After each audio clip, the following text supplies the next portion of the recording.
Welcome to today's Explainer. Look, if you've been following the spatial computing space lately, you've probably noticed a pretty chaotic stream of hardware leaks coming out of Meta. We're talking renders of ultra-lightweight headsets, whispers about tethered compute pucks, and sudden cancellations of massive, multi-year projects just flooding the tech news cycle.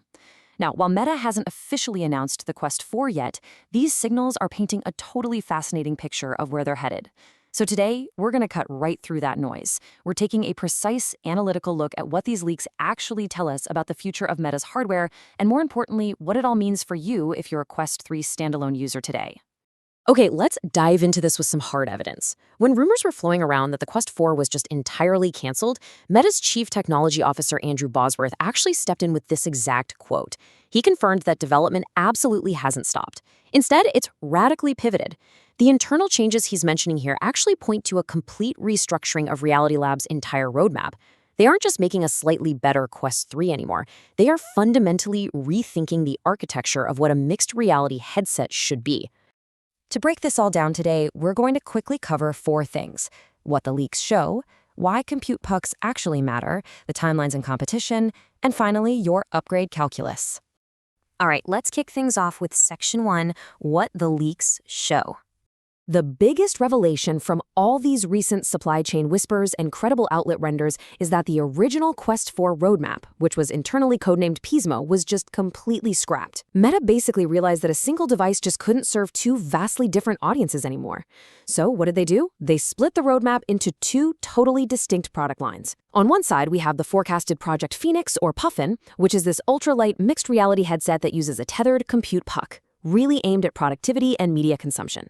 And on the other side, we have Griffin, which is a much more traditional, gaming-focused all-in-one headset meant to carry on the legacy of the current Quest 3. Now, what's really interesting about this forecasted lineup is the sheer leap in technological capability.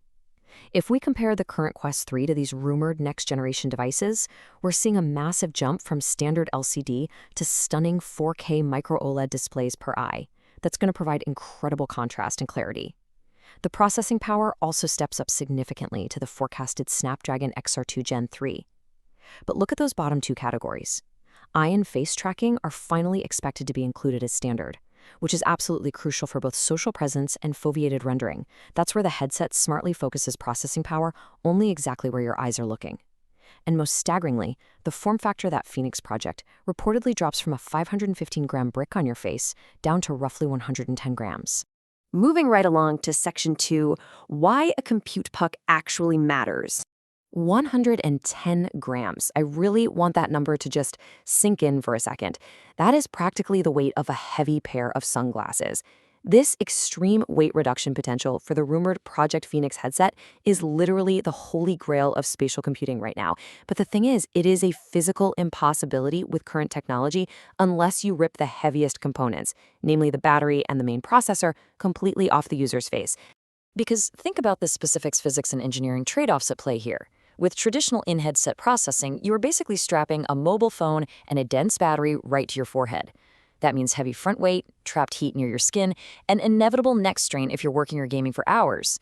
The tethered compute puck solves this comfort problem. It offers a dramatically lighter headset, far superior cooling because that hot processor isn't resting on your face, and a much larger battery that you can just keep in your pocket. But of course, the major trade-off is dealing with the friction of complex cabling and a physical tether. To put this into perspective, let's look at Apple's approach to the exact same comfort problem. The Apple Vision Pro uses a tether, sure, but it only offloads the battery. All that heavy M2 and R1 processing silicon is still sitting right there inside the headset on your face, which is why it remains pretty front-heavy. Meta's forecasted modular approach with Project Phoenix goes so much further. By offloading both the battery and the main processing unit into the puck, they achieve that 110-gram dream. But the engineering hurdle to pull this off is just massive. You have to push dual 4K high-speed display data seamlessly through a physical tether without introducing any latency. It's incredibly difficult. And we have to acknowledge the immense friction involved in this design pivot. Andrew Bosworth has openly stated that for wireless compute pucks specifically, the math just doesn't work out. It dramatically increases your cost and complexity because you still need silicon inside the headset just to receive the signal and power the displays. So while the leaks strongly point to a wired puck to solve that bandwidth issue, Bosworth's quote perfectly illustrates the incredible engineering conflict Meta is wrestling with internally right now to make this modular dream a reality. Okay, Section 3. Let's talk timelines and competition context. Let's see how this builds out over the timeline based on component sourcing signals. So we had the Quest 3 launch back in late 2023. Originally, the whole industry expected the Quest 4 to hit in early 2026, but with a confirmed cancellation of those Pismo prototypes, that 2026 window has just totally evaporated. Now, supply chain signals point to the first half of 2027 for the Phoenix Ultralight Puck headset and late 2027 or maybe even 2028 for the traditional Griffin gaming headset. Interestingly, this whole modular approach raises a really cool speculative question. Could the traditional Griffin Quest 4 eventually support an optional puck-free standalone mode for lighter tasks? We'll just have to wait and see. But either way, this delay leaves a massive multi-year hardware gap for Meta. But here's the thing. Meta's delay isn't some full retreat, not at all. While their first-party hardware is taking a bit longer to bake, they've executed a brilliant strategic maneuver. They recently opened up Horizon OS, which is their core spatial operating system, to third-party hardware makers like Asus ROG and Lenovo. Meta is essentially turning their software into the foundational baseline for the entire industry. So even if Meta doesn't drop a shiny new headset in 2026, their partners definitely might, and they will all be running directly on Meta's software ecosystem. And honestly, they're gonna need that ecosystem because the 2026 competitive void is shaping up to be absolutely fierce.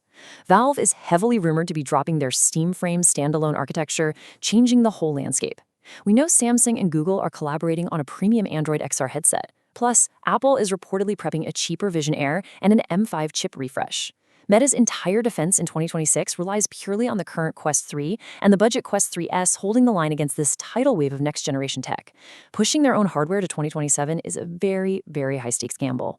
Which brings us to our final part, Section 4, the upgrade calculus. To understand what this means for your wallet today, we have to look at the money. The sheer scale of operating losses over at Reality Labs dictates exactly why these hardware strategies are shifting so dramatically. Just look at these reported numbers. $16 billion lost in 2023, and that is forecasted to rise to over $19 billion by 2025. What this harsh financial reality tells us is that the era of heavily subsidized, dirt-cheap VR hardware is likely coming to an end. Meta is facing intense pressure to make this whole division sustainable, and they simply can't afford to sell cutting-edge hardware at a massive loss forever just to grow the user base. And here's the honest truth about those incredible specs we were geeking out over earlier. The 4K micro LEDs, the eye tracking, the ultra-light form factors, that stuff is inherently expensive. Leaks are strongly forecasting that these premium features are going to command seriously premium prices. If you're holding out for the Quest 4 or the Phoenix headset, you are likely waiting to spend somewhere around $800 to $1,000. That is significantly higher than the incredibly approachable $499 baseline we enjoy with the Quest 3 today. So the crucial point here is that your upgrade calculus is actually pretty straightforward. Is any of this a reason to hold off on buying a Quest 3 today? Absolutely not. There is no new Meta flagship coming in 2026. The Quest 3 remains by far the most capable standalone value on the market right now. Yes, high-end, mind-blowing features are coming in 2027, but they will arrive with a high-end price tag to match. Our verdict? Don't wait on rumors. If you want to experience great mixed reality in VR, jumping into a Quest 3 right now is totally safe from immediate obsolescence. Enjoy the current generation while the engineers sort out the future. So I want to leave you with a question to think about as we wrap up this explainer. As we look toward this 2027 hardware horizon, would you prefer a lighter VR headset that requires a compute puck, or do you want everything self-contained in the headset? Which trade-off matters more to you? Let me know what you think. Thanks for joining me today, and keep exploring.